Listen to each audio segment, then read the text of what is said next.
ওনাকে আপনারা চেনেন? তিনি হলেন তার প্রকৃত নাম শহীদুল আলম শিকদার, ডাকনাম দুলু। ডাকনাম কি? দুলু। কোনো এক রহস্যময় কারণে তিনি মিথ্যা নাম ব্যবহার করে সমাজে চলাফেরা করেন এবং নাম নিয়েছেন হলো যে কি বললাম, শহীদুল আল বুখারী মহাজাতক। নিজের জন্ম, শিক্ষা জীবন এবং বংশ পরিচয় খুব সচেতনভাবে গোপন রাখেন। শৈশব, কৈশোর এবং বংশ পরিচয় সম্পর্কে ভক্তরা অন্ধকারে এবং অন্ধের মতো অনুসরণ করে চলে তাকে। মানুষের নিকট হতে কৌশল অর্থ হাতিয়ে নেয় তার শহীদুল আলমের শিকদার দুলুর তথা মহাজাতকের মূল উদ্দেশ্য। এমনভাবে তিনি তার কোয়ান্টাম ফাউন্ডেশন নামক প্রতিষ্ঠানটি বাহ্যিকভাবে পরিচালনা করেছেন যেন ঘুণাক্ষরেও কেউ তার প্রকৃত উদ্দেশ্য বুঝতে না পারে এবং তাকে নির্লোভ, পরোপকারী, পীর, উলিল আমর, যুগ সংস্কারক ইত্যাদি মনে করে। তবে অভ্যন্তরীণ পরিমণ্ডলে প্রায় তার মহামানবীয় মুখোশটি খসে পড়ে। ফলে কর্মীরা, শুনেন, জরুরি কথা, খুব জরুরি কথা। কেন পড়ছি যে আমি বলতেছি, এক্ষুনি বলতেছি। তো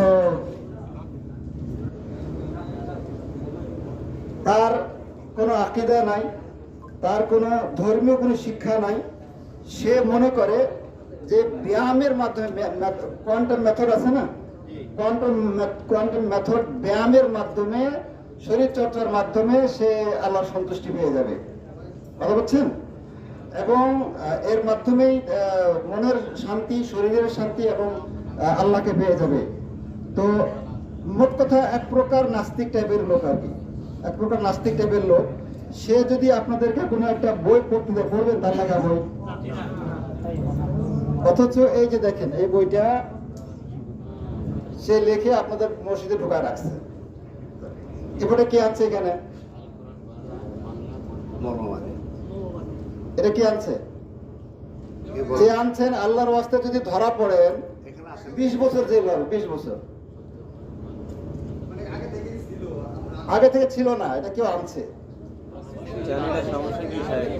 এটা যদি আমার কাছে সরকার ধরে তা আমার 20 বছর জেল হবে। আপনার কাছে ধরা পড়লে বা এই মসজিদ ধরা পড়লে, মসজিদে যিনি ইমাম আছেন বা যিনি দায়িত্বশীল আছেন, হয়তো বা কোম্পানিও বাজেয়াপ্ত হতে পারে। এটা মারাত্মক ভয়ঙ্কর একটা বেদাতি এবং সুফি আকীদার, একটা নাস্তিকতাবাদী আকীদার একটা মানুষ। আপনি হয়তো পুলিশকে বলবেন যে ভাই আমি জানি না, পুলিশ শুনবে আপনার কথা? অথচ এই বইটাই কিন্তু এখানে আছে। ইন্না লিল্লাহি ওয়া ইন্না ইলাইহি রাজিউন। আমরা কবে সচেতন হব? একটা বই পড়বো, লেখককে চিনবো না, এটা হয়?